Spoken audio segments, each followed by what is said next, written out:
The second prophecy. One night, as Grace sat by the kitchen fire kneading dough, Elder Sankalo approached her.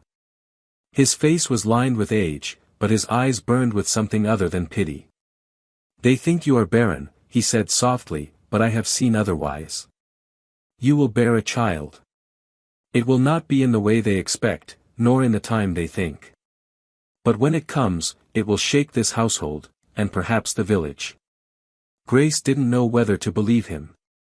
The words reminded her of the old tale her grandmother had told her, of Gina's prophecy, long before her birth. Dreams sacrificed.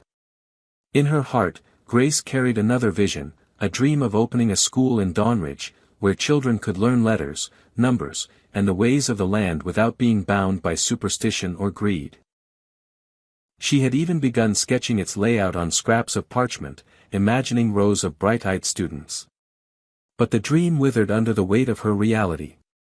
Michael's family demanded she devote herself entirely to their business scheme, assisting with correspondence, managing the home's appearances, and serving as the dutiful wife who asked no questions.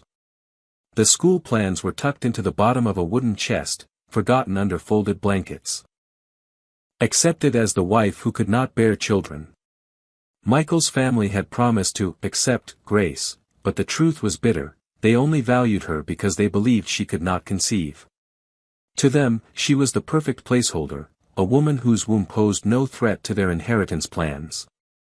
Grace, caught between the shame of her parents' disappointment and the suffocating control of her husband's household, clung to the small acts of defiance she could manage, baking bread at midnight, humming the songs of her childhood, and holding on to the faint echo of Elder Sankalo's prophecy.